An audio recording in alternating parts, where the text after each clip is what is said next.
বিয়ের পরের দিন আমার ননদ আমার উপর গরম পোলাও ঢেলে দিল রাগ করে। আমি তার প্লেটে মাংস দেওয়ার সময় তার জামাই একটু মাংসের জোর পড়েছিল ভুল করে। এই কারণে রাগ করে আমার গায়ের উপর পোলাও ঢেলে দিয়ে রুমে চলে গেল সবার সামনে। আমার স্বামী তখন প্রতিবাদ করতে গিয়েছিল, তখন আমার শাশুড়ি আরো আমার স্বামীকে কথা শুনিয়ে দিল আমি নাকি সামান্য খাবার বাড়তেও পারি না। নতুন জীবনে সূর্যটা এভাবে মেঘে ঢাকা পড়বে তা আমি দুঃস্বপ্ন ভাবিনি। হাতে মেহেদির গাঢ় রং, পরনে লাল সিল্কের শাড়ি, সব মিলিয়ে আয়নায় নিজেকে কাল রাতেও যখন দেখেছিলাম মনে হয়েছিল পৃথিবীর সবচেয়ে সুখী মানুষ আমি। কিন্তু বিয়ের মাত্র 24 ঘন্টা পার হতেও না হতেই সেই সুখের কাচের দেয়ালটা চুরমুচার হয়ে গেল ডাইনিং টেবিলে সবার সামনে। দুপুরের খাবারের আয়োজনটা ছিল বেশ এলাহি। আমার শ্বশুরবাড়ি বেশ রক্ষণশীল এবং আভিজাত্য প্রিয়। বড় ডাইনিং টেবিলের মাথার দিকে বসেছেন শ্বশুর আব্বা, তার পাশে শাশুড়ি আম্মা। বাকি চেয়ারগুলোতে আমার স্বামী আরিয়ান, ননদ রিয়া আর বড় ভাসুরের পরিবার। নতুন বউ হিসেবে আমার দায়িত্ব ছিল সবার পাতে খাবার তুলে দেওয়া। শাশুড়ি আম্মা কড়া চোখে লক্ষ্য করছিলেন আমার আদব কায়দা। মনে মনে খুব ঘাবড়েছিলাম পাশে কোনো ভুল না হয়ে যায়। রিয়া তার নতুন জর্জেট কামিজ পরে খুব ভাব নিয়ে বসেছিল। আমি যখন কাপা কাপা হাতে খাসির মাংসের বাটিটা নিয়ে ওর প্লেটে এক টুকরো মাংস দিচ্ছিলাম, ঠিক তখনই সামান্য একটু ঝোল ছিটকে ওর ওড়নার এক কোনায় পড়লো, বিন্দু পরিমাণ। সেই ঝোলটুকু হয়তো টিস্যু দিয়ে মুছে ফেললেই পরিষ্কার হয়ে যেত, কিন্তু রিয়ার প্রতিক্রিয়া মনে হলো আমি বুঝি পাহাড় সমান কোনো অপরাধ করে ফেলেছি।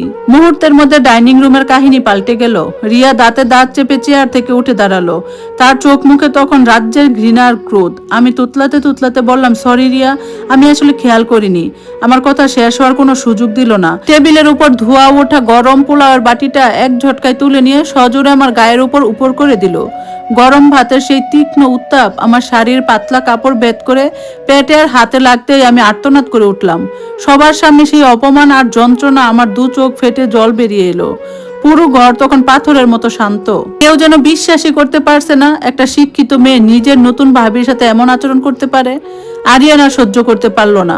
ও নিজের প্লেট ঠেলে সরিয়ে দিয়ে রিয়ার সামনে দাঁড়িয়ে পড়লো। চিৎকার করে বলল, রিয়া, এটা কেমন অসভ্যতা! সামান্য একটু ভুলের জন্য তুই ভাবির গায়ে গরম খাবার ঢেলে দিবি? ঠিক সেই মুহূর্তে আমার শাশুড়ি, যিনি এতক্ষণ নিশ্চুপ ছিলেন, তিনি হুঙ্কার দিয়ে উঠলেন। রিয়ার অন্যায় শাসন করা তো দূর কথা, তিনি উল্টা আরিয়ানের দিকে আঙ্গুল উঠিয়ে বললেন, চুপ কর আরিয়ান, বোনের গায়ে হাত তুলতে বাকি রেখেছিস শুধু। জামাই দাগ লেগেছে বলে ও রাগ করেছে, তাতে তোর এত দরদ উতলে উঠলো কেন? আর এই মেয়েকে বিয়ে করে নিছিস যাকে সামান্য একটু খাবার বাড়ার তর্জিমাটুকু পর্যন্ত তার বাবা মা শেখাতে পারেনি। শাশুড়ির মুখ থেকে নিজের বাবা মায়ের শিক্ষা নিয়ে এমন কটু কথা শুনে আমার পায়ের নিচ থেকে মাটি সরে যাচ্ছিল। শরীরের চামড়া গরম পোলাও তাপে পুড়ছিল ঠিকই, কিন্তু তার চেয়ে বেশি পুড়ছিল আমার আত্মা। বিয়ের দ্বিতীয় দিনের আশীর্বাদের বদলে আমার কপালে জুটলো লাঞ্ছনা। আরিয়ান স্তব্ধ হয়ে মায়ের দিকে তাকিয়ে রইল। রিয়া কান্নার আড়ালে মুচকি হাসি দিয়ে নিজের ঘরে গিয়ে দরাম করে দরজা বন্ধ করে দিল। আর আমি শুধু থরথর করে কাঁপছিলাম। শাড়িতে লেগে থাকা গরম পোলাওগুলো মেঝেতে ঝরঝর করে পড়ছে, আর সাথে ঝরছে আমার আত্মসম্মান। এই বাড়িতে কি তবে আমার এভাবে আজীবন নির্যাতিত হতে হবে? আমার নীরবতা কি তবে তাদের এই অন্যায়কে আরো প্রশ্রয় দিচ্ছে? মাথা নিচু করে রান্নাঘরের দিকে পা বাড়ালাম। পেছনে তখন শাশুড়ি গজগজানি শোনা যাচ্ছিল। নতুন সংসারের প্রথম দিনটি এভাবে এক বিভীষিকায় পরিণত হলো। রান্নাঘরের এক কোণে দাঁড়িয়ে আমি যখন ভেজা চোখে শাড়িতে লেগে থাকা পোলাওয়ের চটচটে অংশগুলো পরিষ্কার করার চেষ্টা করছিলাম, ঠিক তখনই আরিয়ান ঘরে ঢুকলো। ওর চোখে মুখে অপরাধ বোধ আর প্রচন্ড কষ্ট।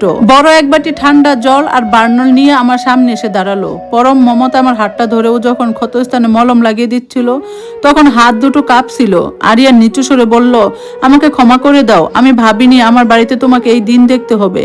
রিয়ার এই ব্যবহার আমি কোনোভাবে মেনে নিতে পারছি না। আমি কোনো কথা বলতে পারলাম না, কেবল ওর চোখের দিকে তাকালাম। সেখানে আমি যে ভালোবাসা দেখলাম তা আমাকে একটু হলেও সান্ত্বনা দিল। কিন্তু আমাদের এই মুহূর্তটুকু শান্তিতে কাটতে দিল না শাশুড়ি আমার তীক্ষ্ণ কণ্ঠস্বর। দরজার আড়াল থেকে তিনি চেঁচিয়ে উঠলেন, বউকে সোহাগ করা শেষ হলে এদিকে আসো, জলদি নাস্তা রেডি করতে হবে। আরিয়ান কিছু বলতে যাচ্ছিল, কিন্তু আমি ওর হাত চেপে ধরলাম। এখন ঝগড়া করলে পরিস্থিতি আরো খারাপ হবে। আমি রান্নাঘরে গিয়ে কাজে লেগে পড়লাম। সারা বিকেল চললো ননদ রিয়া আর শাশুড়ির হুকুমদারি। রিয়া বারবার এটা সেটা ভুল ধরে আমাকে অপদস্থ করার চেষ্টা করছিল। একবার চায়ে চিনি কম হয়েছে বলে ও কাপটা পিরিচে জোরে রেখে বলল, বাপের বাড়িতে কি চা বানানো শেখায়নি? আমি এবার চুপ করে থাকলাম না, বুকে সাহস নিয়ে বললাম, রিয়া, চায়ে চিনি কম হওয়াটা একটা সাধারণ ভুল, যা যে কারো হতে পারে, কিন্তু বড়দের সাথে কথা বলার সময় যে তমিজ রাখা দরকার সেটা হয়তো তোমার আবারও ঝালাই করে নেওয়া উচিত। তুমি আমার ছোট বোন, তোমার থেকে অন্তত সৌজন্যতা আশা করাটা কি খুব বেশি চাওয়া? আমার এই সরাসরি জবাবে রিয়া আর শাশুড়ি দুজনে কিছুক্ষণ থমকে রইল। তারা হয়তো আশা করেছিলেন আমি কেঁদে বুক ভাসাবো, কিন্তু আমার এই পাল্টা জবাব তাদের জন্য অপ্রত্যাশিত ছিল। শাশুড়ি আম্মা ফুস করে উঠে বললেন, দেখো আরিয়ান, তোমার বোর কত তেজ, মুখে মুখে কথা বলেছে বিয়ে হতে না হতেই। আরিয়ান তখন ড্রয়িং রুমে ঢুকছিল। ও গম্ভীর গলায় বলল, মা, ও তো ভুল কিছু বলেনি। রিয়া যেভাবে কথা বলছে সেটা কোনো ভদ্র পরিবারের মেয়েরা বলে না। আজ থেকে এই বাড়িতে আমার বউর প্রতি সম্মান না দেখালে আমিও তোমাদের প্রতি সম্মান দেখাবো না, তোমরাও সম্মান হারাবে। আরিয়ান এই অকুত ভয়ের সমর্থন আমাকে এক অদ্ভুত শক্তি দিল। আমি বুঝতে পারলাম এই লড়াই আমি একা নই।